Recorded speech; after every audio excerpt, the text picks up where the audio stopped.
So good morning, good evening, good afternoon बच्चों। Shekhar science tutorial में आपका स्वागत है। मैं सुधांशु शेखर। आज हम लाइव प्रोसेस का सबसे लास्ट हिस्सा यानी एक्सक्रीटरी सिस्टम देखने वाले हैं। एक्सक्रीशन है क्या? एक्सक्रीशन हमारे जैसे हम खाना खाते हैं तो खाने से जो हमारे न्यूट्रिएंट्स थे उनको तो हमने एब्जॉर्ब कर लिया, लेकिन उस न्यूट्रिएंट्स को एब्जॉर्ब करने के बाद बहुत सारे ऐसे वेस्ट मटेरियल बच गए जिसको हम शरीर से बाहर करते हैं। इसके अलावा हम CO2 बाहर करते हैं अपने शरीर से। देन आप यूरिन के रूप में आप वेस्ट बाहर करते हो, और जो आपका सॉलिड मेटाबॉलिज्म के बाद जो सॉलिड पार्टिकल, जो अनडाइजेस्टेड सॉलिड पार्टिकल बच जाते हैं उनको भी हम बॉडी से बाहर करते हैं। सो यानी ये बॉडी से जो भी वेस्ट के रूप में जो बाहर किए जाते हैं उसी को हम कहेंगे excretion, that is the removal of waste. So कह रहा है कि आप हालांकि पीछे आप देख रहे हो कि किडनी का इमेज बना हुआ है, लेकिन अभी हमें उस पर नहीं जाना है। सो कह रहा है कि हमारे शरीर में कई तरह के ऑर्गन हैं जो इस एक्सक्रीटरी सिस्टम में भाग लेते हैं। जैसे सबसे पहले स्किन क्या होता है? स्किन हमारे स्वेट ग्लैंड कंटेन करते हैं, और स्किन हमारे जब स्वेट ग्लैंड कंटेन करते हैं सो ये बहुत सारे, तो स्किन हमारा क्या करता है? स्किन हमारा स्वेट ग्लैंड कंटेन करता है जिसके थ्रू ये वाटर के साथ साथ आपका कुछ यूरिया एंड सॉल्ट, तो ये भी क्या हो गया? हमारा एक एक्सक्रीटरी ऑर्गन हो गया। देन आपका लीवर है जो आपको बाइल के रूप में, एक्चुअली ये जो बाइल है ये क्या है? दैट इज़ जो भी आपके बॉडी में RBC जो डेड हो जाते हैं उन्हीं को कलेक्ट करके लीवर बाइल क्रिएट करता है। That is the breakdown of haemoglobin, और इनके आयरन को क्या कर लिया जाता है? रिटेन कर लिया जाता है, रोक लिया जाता है। While the pigment that is the heme is excreted with the bile, liver also excrete cholesterol.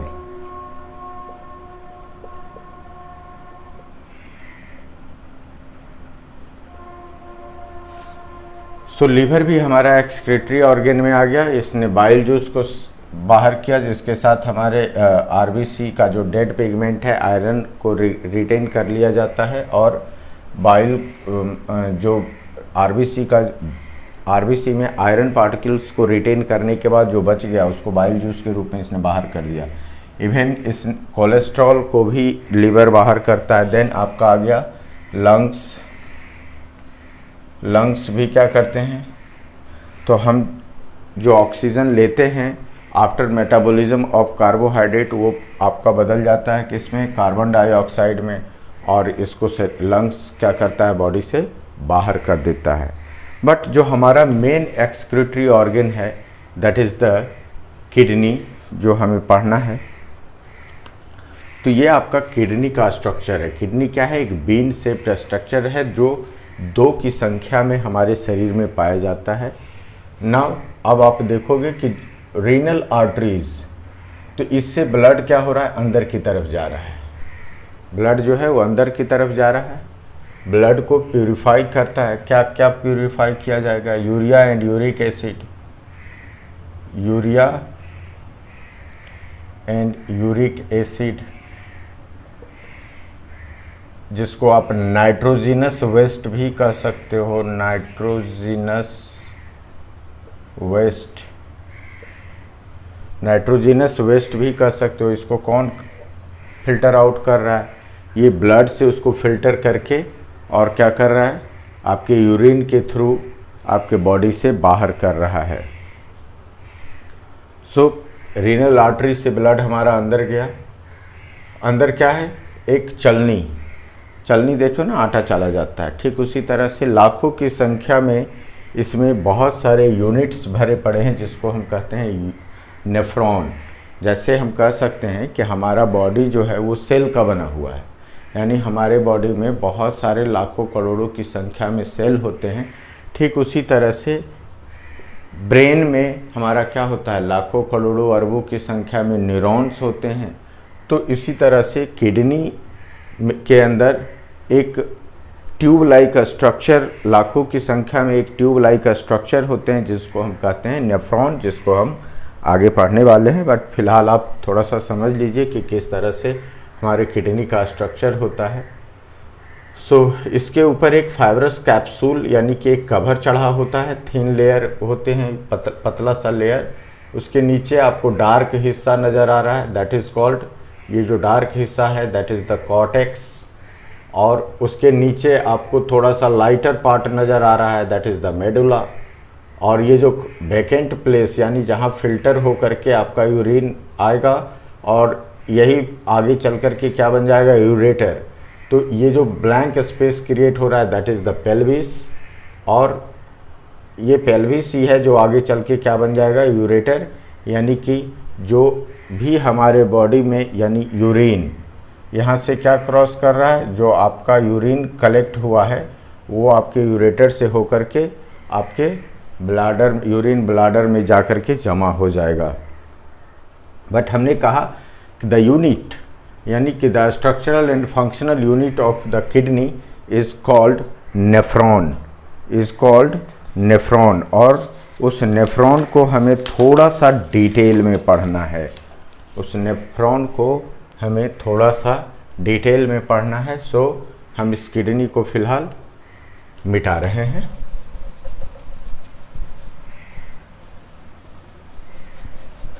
तो हमने देखा कि हमारे बॉडी में बहुत सारे एक्सक्रीटरी ऑर्गन हैं, but there are some important, like kidney जो है वो हमारे लिए इतना इम्पॉर्टेंट है कि ये हमारे जीवन का हिस्सा है। यानी कि आप देखते हो कि किसी व्यक्ति को 1 दिन या 2 दिन अगर यूरिन का सिक्रेशन ना हो या किडनी ढंग से काम करना बंद कर दे तो उनका जीवन क्या हो जाएगा, व्यर्थ हो जाएगा। So this is the collecting duct, this is the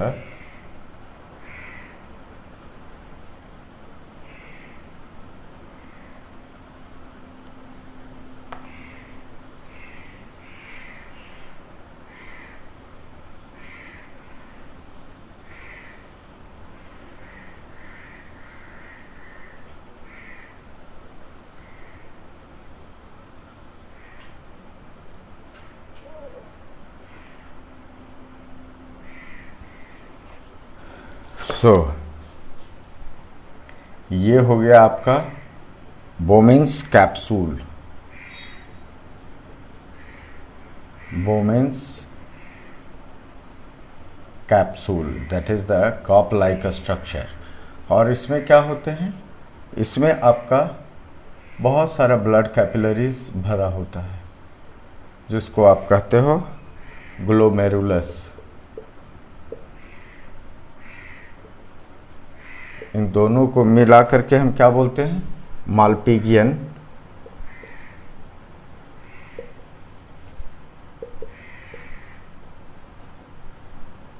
corpuscles.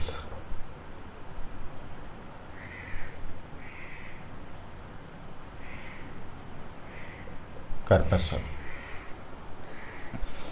ये हो गया आपका प्रॉक्सिमल कन्वोलेटेड टिब्यूल, ये हो गया आपका Henle's loop,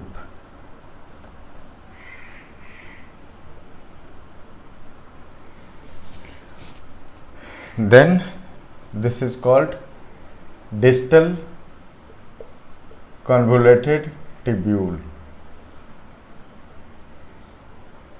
this is the collecting duct,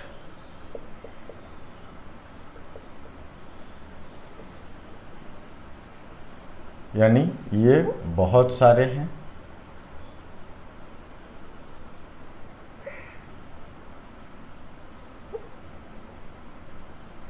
यानी कि ऐसे नेफ्रॉन इसमें बहुत सारे जुड़े हुए हैं। सो नाउ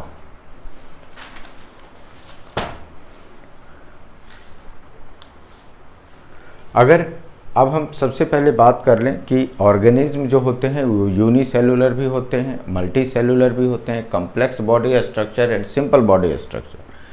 तो हम देख चुके थे कि इन केस ऑफ अमीबा क्या करते हैं, अमीबा जो होते हैं वो अपने बॉडी से जो वेस्ट प्रोड्यूस करते हैं थ्रू द प्लाज्मा मेम्ब्रेन, वो अब by the method of diffusion, यानी जब वेस्ट क्रिएट होता है उसको अपने प्लाज्मा मेम्ब्रेन के थ्रू वो क्या करते हैं, बॉडी से बाहर कर देते हैं। बट यहाँ पर अगर हम ह्यूमन की बात करें तो human have the complex body structure. Human के पास कम्प्लेक्स बॉडी स्ट्रक्चर होते हैं, जिसके चलते इनके पास एक कम्प्लेक्स मेटाबॉलिक प्रोसेस होता है जिसमें काफ़ी सारा नाइट्रोजनस वेस्ट तैयार होता है। ये ऐसा नाइट्रोजनस वेस्ट है जिसको हम अपने बॉडी में बहुत ज़्यादा देर तक जमा करके नहीं रख सकते, अदरवाइज उसके हार्मफुल इफ़ेक्ट सामने आने लगते हैं। यानी कह रहा है कि unless and harmful waste product discarded outside by a process, यानी कि जिस प्रोसेस के थ्रू हमारे बॉडी से हार्मफुल वेस्ट बाहर किए जाते हैं दैट इज़ कॉल्ड एक्सक्रीशन। और उस एक्सक्रीशन में हमारा जो हमने आपको दिखाया किडनी के रेनल आर्टरी के थ्रू किडनी में ब्लड जाता है, वहाँ से किडनी में पेयर ऑफ यूरेटर्स, चूँकि 2 किडनी हैं तो 2 यूरेटर होंगे, वहाँ से यूरिन आपका यूरिनरी ब्लाडर में चला गया और यूरिनरी ब्लाडर में थोड़ी देर जमा होने के बाद आपको खुद एहसास लगता है कि हमें क्या जाना है, सुसु करने जाना है। इसका मतलब कि वो उसको थ्रू द यूरेथ्रा क्या कर देना है, बाहर कर देना है। अब हम थोड़ा सा इसको देखते हैं कि ये आप देख रहे हो कि एक कप लाइक स्ट्रक्चर है। ये जो कप लाइक स्ट्रक्चर है this is called women's capsule, और ये बहुत सारे ब्लड कैपिलरीज से, ये जो पूरा का पूरा टिब्यूल्स है ये बहुत सारे ब्लड कैपिलरीज से फिलअप है, यानी इसके चारों तरफ ब्लड कैपिलरीज क्या है, इसको घेरे हुए हैं। और यहाँ पर ब्लड आया, ब्लड आने के बाद उस जस्ट फिल्टर हुआ, ब्लड क्या हुआ, फिल्टर हुआ। और ब्लड फिल्टर होने के बाद जो द हायर मॉलिक्यूल थे, यानी कि यहाँ जैसे हम आटा चालते हैं ना घर में, तो उसमें जो मोटे दाने होते हैं वो क्यों चालते हैं, क्योंकि उस आटे में जो मोटे दाने हैं उसको हम क्या कर सके, उससे अलग कर सके। तो जस्ट ये जो नेफ्रॉन आप देख रहे हो किडनी के अंदर लाखों की संख्या में नेफ्रॉन होते हैं और ये हमारे ब्लड को फिल्टर करने का काम करते हैं, यानी कि ये एक चलनी का काम करते हैं कि हमारे ब्लड में जो यूरिया प्रेजेंट होता है उसके मॉलिक्यूल्स हमारे ब्लड से थोड़े बड़े साइज में होते हैं, और यही कारण है कि उनको ये क्या करता है, फिल्टर आउट कर देता है। So the cup shaped women capsule, आप देख रहे हो यहाँ पर बहुत सारे ब्लड कैपिलरीज हैं और जो ब्लड को क्या कर रहे हैं, फिल्टर कर रहे हैं।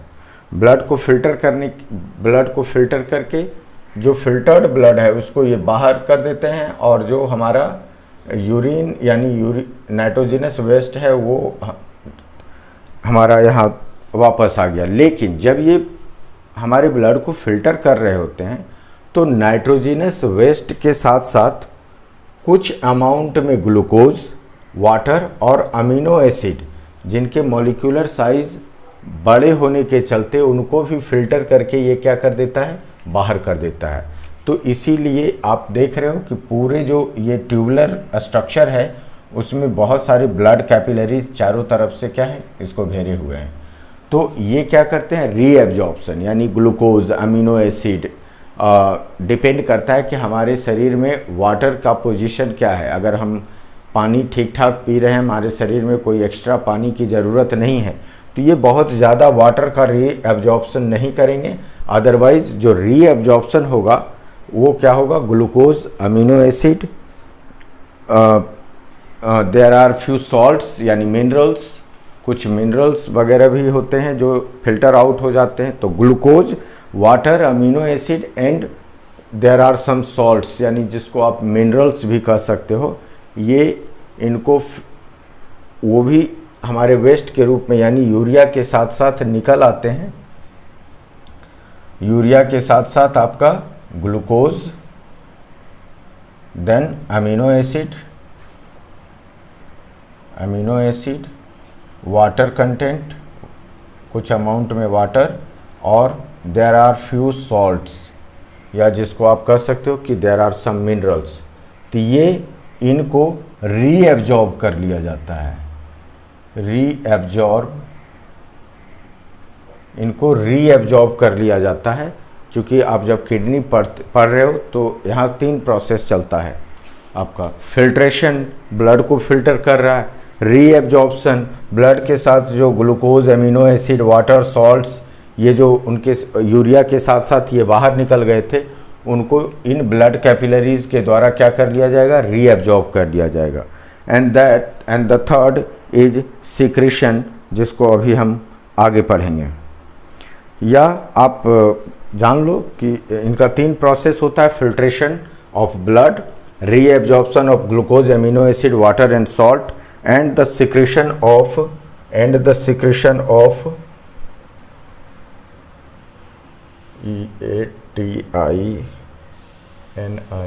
creatinine and potassium।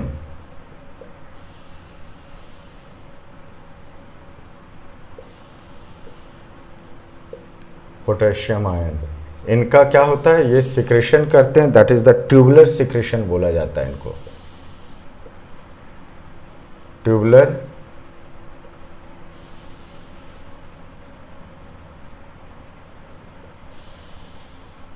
सिक्रेशन, यानी filtration of blood, then the reabsorption and the secretion. There are 3 process of the nephron, 3 process of the nephron। तो हमने क्या देखा कि यहाँ ब्लड आया, कहाँ आया ब्लड, ओमेन्स कैप्सूल और ब्लड कैपिलरीज यानी ग्लोमेरुलस, इन दोनों को यूनाइट रूप में क्या कहा जाता है, मालपिगियन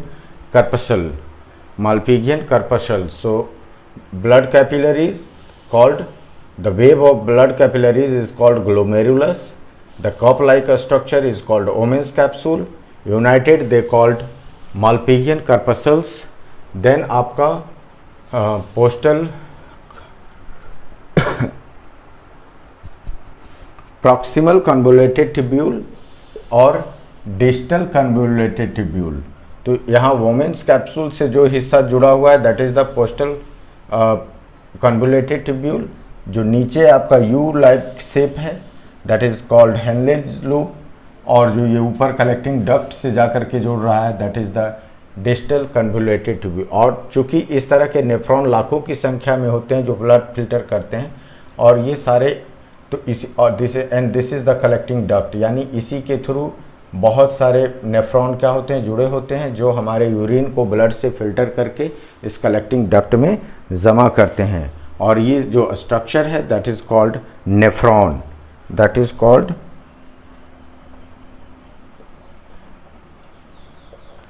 कॉल्ड नेफ्रॉन जी। सो ये जो कॉइल्ड स्ट्रक्चर आप देख रहे हो, ये लाखों की संख्या में हमारी किडनी में पाए जाते हैं, और इनका मेन जो काम होता है दैट इज़, सो हमने क्या देखा कि ये रीनल वेन जो हैं वो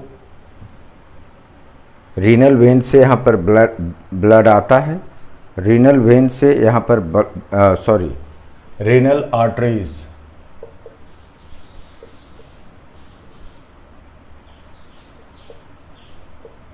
रीनल आर्टरीज से ब्लड आपका इन किया, फिल्टर हुआ, और इस तरह से ये रीनल वेन के थ्रू, यानी ये इन कर गया, और ये जो स्ट्रक्चर है ये रीएब्जॉर्प्शन करते हुए रीनल वेन के थ्रू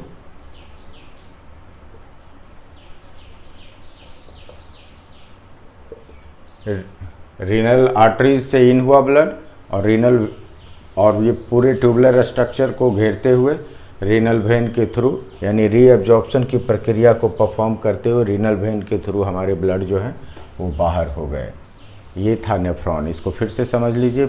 ब्लड सबसे पहले कॉप लाइक स्ट्रक्चर यानी कि वोमेन्स कैप्सूल में आया, जिसके ऊपर बहुत सारे वेव ऑफ ब्लड कैपिलरीज लगे हुए हैं जिसको हम ग्लोमेरुलस बोलते हैं, और इस cup like structure with the wave of blood capillaries, इनको हम बोलते हैं मालपीजियन कर्पसल्स। नाउ उसके बाद एक ट्यूबुलर स्ट्रक्चर है, तो जो आपका वोमेन्स कैप्सूल से जुड़ा हुआ हिस्सा है इसको बोलेंगे प्रॉक्सिमल कन्वोल्यूटेड ट्यूब्यूल, और जो आपका कलेक्टिंग डक्ट से जुड़ा हुआ हिस्सा है that is called distal convoluted tubule, और ये जो आप यू शेप्ड नीचे देख रहे हैं that is called Henle's loop, ये आपका कलेक्टिंग डक्ट है। इससे लाखों की संख्या में क्या है आपके नेफ्रॉन्स जुड़े हुए हैं जो आपके ब्लड को फिल्टर करने का काम कर रहे हैं।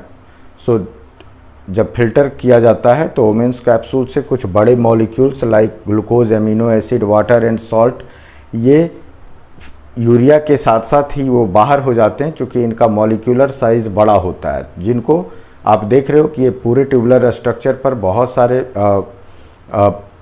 ब्लड कैपिलरीज जो पहले से इसको घेर रखे हैं, ये आपके काम की चीज़ों को क्या कर लेते हैं, रीएब्जॉर्ब कर लेते हैं। तो रीएब्जॉर्प्शन में आपका क्या क्या आएगा, glucose, amino acid, water and some important salt. Even ये पोटेशियम आयन को भी बाहर कर देते हैं, इनका सिक्रेशन किया जाता है, ट्यूबुलर सिक्रेशन। और क्रेटिनिन एक पॉइजनस सब्सटेंस है जिनको बॉडी से बाहर करने में आपके जो नेफ्रॉन है इनका काफ़ी बड़ा रोल होता है। तो इस तरह से नेफ्रॉन जो है आपका that is also called the fundamental structural and functional unit of kidney. जैसे हम structural and functional unit of life को क्या बोल रहे थे कि cell is the structural and functional unit of life. तो जैसे हमारे बॉडी में जो एक एक सेल का रोल है वैसे ही किडनी में इस नेफ्रॉन का रोल है, यानी कि सेल ऑफ द किडनी कह सकते हो, दैट इज़ कॉल्ड नेफ्रॉन, जिनका काम क्या था, filtration, reabsorption and secretion. Blood को ये फिल्टर करते हैं, फिल्टर करने के बाद कुछ काम की चीज़ें भी फिल्टर हो जाती हैं जिनको रीएब्जॉर्ब कर लिया जाता है, और कुछ खास पॉइजनस सब्सटेंस को ये सिक्रेट करके फिल्टर करके बॉडी से बाहर करने का भी काम करते हैं, यानी ये यूरिन फॉर्मेशन का काम करते हैं। लेकिन अब प्रॉब्लम आई कि अगर किसी व्यक्ति का किडनी अगर खराब हो जाए, किसी व्यक्ति का अगर किडनी खराब हो जाए तो क्या किया जा सकता है। तो हम वैसे व्यक्ति को, क्या किडनी खराब हो जाने से व्यक्ति मर जाएगा? नहीं मरेगा। उसको हम एक सपोर्ट देने की कोशिश कर सकते हैं इन बिटवीन। जैसे किसी व्यक्ति का किडनी ट्रांसप्लांट किया जाना है, this is the arteries, this is the vein. So हम क्या करेंगे,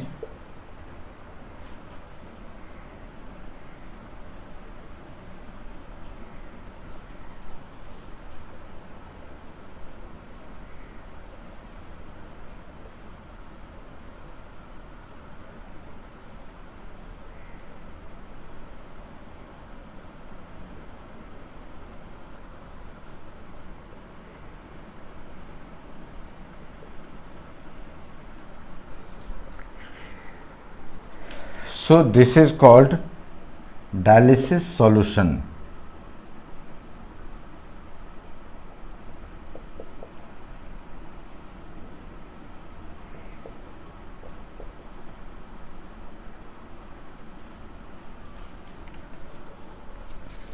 तो यहाँ पर हम एक फ्रेश सॉल्यूशन देंगे, क्योंकि हम जो यहाँ पर केमिकल यूज़ कर रहे हैं, this is the fresh dialysing solution.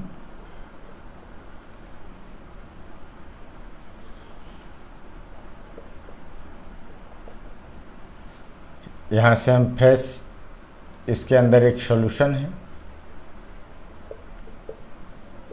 तो हम फ्रेश सॉल्यूशन एक तरफ से डाल रहे हैं और दूसरे तरफ से इसको आप कह सकते हो यूज्ड यूज्ड सॉल्यूशन एक तरफ, दूसरे एक अब हम क्या करेंगे, उस जो भी जिस व्यक्ति का भी किडनी खराब हो गया है उसके किसी एक, जैसे हाथ को हमने सेलेक्ट किया तो उसकी आर्टरीज में हमने सुई लगा दी और वहाँ से ब्लड पंप होना शुरू हो गया। ब्लड कहाँ आ गया? आपके डायलिसिस मशीन के अंदर। डायलिसिस मशीन के अंदर क्या है? एक डायलिसिस सॉल्यूशन है और वो क्या करेगा, यहाँ पर एक फिल्टर मेम्ब्रेन की, जैसे आप अमीबा में पढ़े थे ना कि सेलेक्टिव चीज़ें आर पार हो सकती हैं, तो वैसे ही यहाँ पर बहुत सारे पाइप्स स्ट्रक्चर लगाए गए हैं सॉरी, जो बड़े मॉलिक्यूल्स को, यानी परमिएबल मेम्ब्रेन टैंक, इसको आप ऐसा लिख सकते हो कि परमिएबल मेम्ब्रेन टैंक, यानी यहाँ जो है सो हमारा ब्लड जो है वो छनेगा किस बेसिस पर? On the basis of diffusion. हम यहाँ जैसे ही हमारा ब्लड आएगा उसको हम एक सर्टेन डेंसिटी प्रोवाइड कराएंगे, यानी, और उसके लिए हमारा ये जो डायलाइजिंग सॉल्यूशन है, डायलिसिस सॉल्यूशन है, वो उस ब्लड को एक लेवल तक फिल्टर करेगा और उनको एक एरिया से दूसरे एरिया में पार कराया जाएगा। तो ब्लड के जो छोटे मॉलिक्यूल्स हैं, यानी आरबीसी जैसे, ये तो हमें पता है, डॉक्टर्स को पता है कि किस तरह के जो मॉलिक्यूल्स प्रेजेंट हैं हमारे ब्लड में और उनका क्या साइज़ है, तो अकॉर्डिंग टू साइज वो पार कर जाएंगे। और जो बड़े molecules like urea few amounts में, अब यहाँ क्या है, यहाँ रीएब्जॉर्प्शन की प्रक्रिया होगी नहीं, तो हमें ग्लूकोज मॉलिक्यूल्स को भी बचाना है, अमीनो एसिड को भी बचाना है, तो उसके अकॉर्डिंग, यानी ये 100% तो सक्सेसफुल नहीं होगा, बट हम कह सकते हैं कि 80% तक, यानी कुछ समय तक उस व्यक्ति की जान इस प्रोसेस के थ्रू बचाई जा सकती है। So by the diffusion method blood क्या करेंगे, इस परमिएबल मेम्ब्रेन को क्रॉस करेंगे, इसीलिए ये पाइप लाइक स्ट्रक्चर दिखाया गया है कि वो ब्लड को फिल्टर कराया जा रहा है ब्लड, और धीरे धीरे हम जो डायलाइजिंग सॉल्यूशन है उसको हम चेंज करते रहेंगे। अदरवाइज़ क्या होगा कि बहुत सारा वेस्ट कलेक्ट हो जाएगा और फिर हमारा ये डायलिसिस मशीन लगाने का कोई मतलब नहीं रह जाएगा। तो एक तरफ हम क्या कर रहे हैं कि समय समय पर हम डायलिसिस सॉल्यूशन को इसमें डालते जा रहे हैं और जो यूज्ड सॉल्यूशन है उसको हम धीरे धीरे बाहर कर रहे हैं, ताकि हमारा किडनी जो है वो लगभग 180 लीटर ऑफ ब्लड को डेली फिल्टर करता है। यानी कि यहाँ पर आप ये क्या है, so that is the artificial kidney. ये क्या है, इसको हम कह सकते हैं डायलिसिस क्या है, that is the artificial kidney.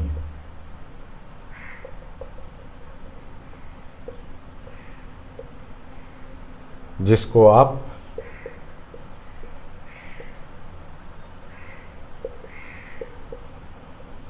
Hemodialysis भी कह सकते हैं।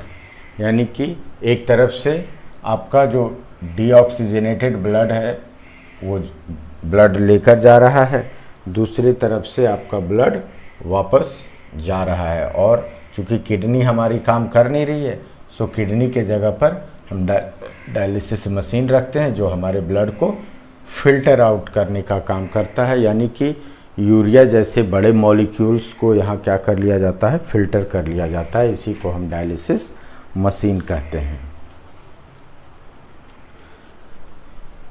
चूँकि आपके एनसीईआरटी में थोड़ी इसकी जानकारी दी गई थी, तो हमने सोचा कि हम भी आपको इसके बारे में थोड़ा सा जानकारी दे दें कि डायलिसिस जो है that is just a creation of artificial kidney. यानी कि हम जो व्यक्ति का जो नेचुरल किडनी था वो काम कर नहीं रहा है, उसके जगह पर हमने क्या कर दिया, एक आर्टिफिशियल किडनी रख दिया, जो कि उसके ब्लड को कुछ समय तक के लिए, इस जीवन भर इस तरह से कैरी नहीं किया जा सकता, पर बट फॉर सम टाइम इनको कैरी किया जा सकता है। तो अब सवाल ये है कि क्या प्लांट्स भी एक्सक्रीशन करते हैं? तो ऑब्वियसली प्लांट्स भी एक्सक्रीशन करते हैं। तो सबसे पहला प्रोडक्ट ये तो O2 ही, O2 यानी ऑक्सीजन हमें जो देते हैं थ्रू द फोटोसिंथेसिस, फोटोसिंथेसिस, तो उनके लिए तो ये वेस्ट प्रोडक्ट ही है। ड्यूरिंग डे टाइम CO2 देते हैं, during night time, during night time. अब क्या है, excess of water, excess of water, जिसको कि ये ट्रांसपिरेशन के रूप में, ट्रांसपिरेशन के रूप में बाहर करते हैं, यानी प्लांट से जो लॉस ऑफ वाटर होता है। Then loss of dead cell,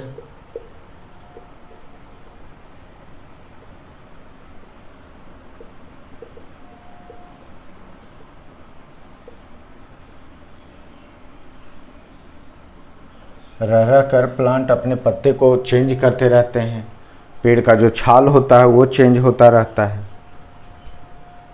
so now, और वेस्ट प्रोडक्ट क्या है कि जैसे हमारे लीव्स में तो सेलुलर वैक्यूल्स भी होते हैं जो काफ़ी सारा स्टार्च वगैरह को सेव करके रखते हैं, लेकिन आफ्टर ए सर्टेन टाइम वो बेकार हो जाता है और उसको वेस्ट के रूप में क्या करते हैं, प्लांट बाहर कर देते हैं। सो अदर प्रोडक्ट को ये क्या करते हैं, स्टोर्ड फॉर्म में रखते हैं, जैसे resins and gums, resins and gums जो स्पेशली क्या कहाँ जमा होता है, that is the old xylem, यानी जो प्लांट का पुराना हिस्सा है उसमें ये जमा करके रखते हैं।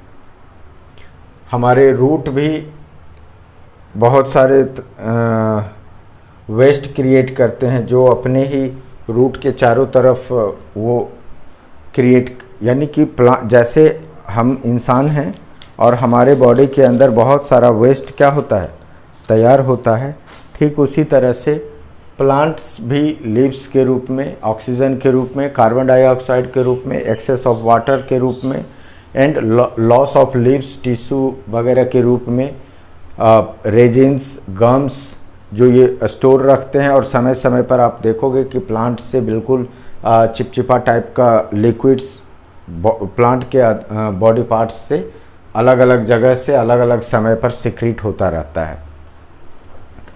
तो इस तरह से प्लांट्स भी बहुत सारे वेस्ट प्रोडक्ट को क्रिएट करते हैं और समय समय पर उनको अलग अलग तरीके से बॉडी से बाहर करते हैं। तो ये था आपका एक्सक्रीशन सिस्टम और इसी के साथ आपका लाइव प्रोसेस ख़त्म हो चुका है, जिसमें आप न्यूट्रिशन देख चुके हैं, nutrition in unicellular, nutrition in multicellular like human digestive system.